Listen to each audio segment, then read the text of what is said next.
আমরা এখন কথা বলবো আমাদের সেই প্রিয় ছাত্র শহীদ ওয়াসিমকে নিয়ে। তোমরা সবাই তাকে চিনো তো?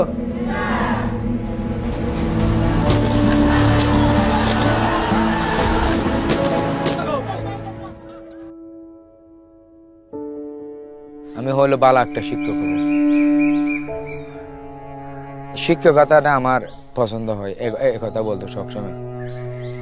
তো ওর একটা ইচ্ছা ছিল যে দেশ দেখবো। ও মিথ্যে কথা বলতে পারতো না, মিথ্যে কথা কারো কথা পছন্দ করতো না, মিথ্যে কথা বলতো না। আমার ছেলে আমার এখনো মনে করি চট্টগ্রামে আছে। ফেসবুকে স্ট্যাটাস দিছিল যে সাধারণ শিক্ষার্থীদের পাশে আমার পানির সংগঠন, আমি এই পরিচয়ে শহীদ হব, এরকম বলে 16 ঘন্টা পরে শহীদ হয়ে গেছে।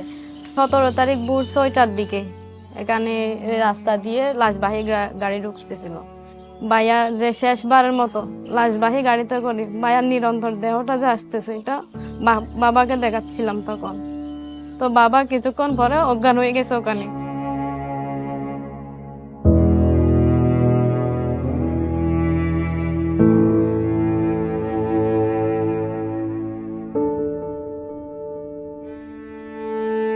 মৃত্যুর স্বাদ সবারই বহন করতে হবে।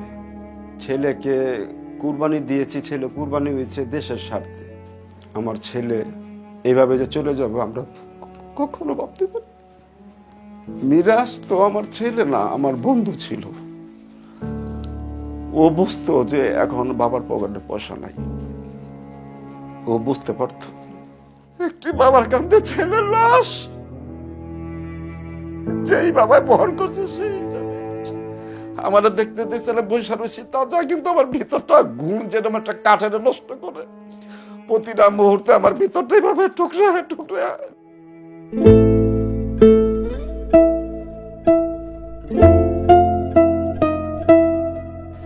যেখানে দেখতে পাচ্ছেন সাদা তীরটা, এইটাই আমার মিরাজ। আর যদি কোনো বাবার সন্তান না হারিতে হয়,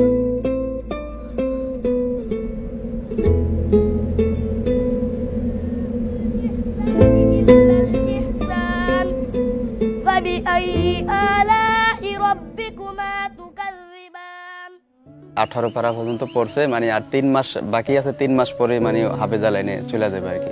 এমনকি যেদিন গুলি লাগে সেদিনকা মহররমের রোজা ছিল, তো মূলত রোজা অবস্থায় আর কি গুলিটা লাগে ওর পেটে।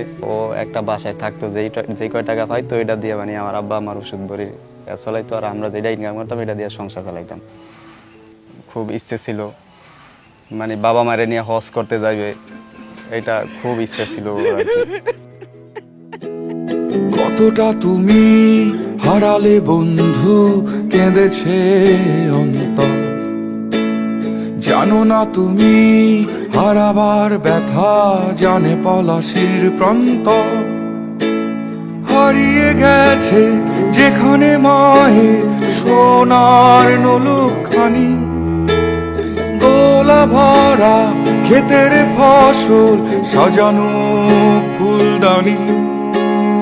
এ হারানোর বেদনা তুমি রেখো অন্তরে, দেখবে তোমার দুঃখ লুকাবে পলাশির প্রান্তরে।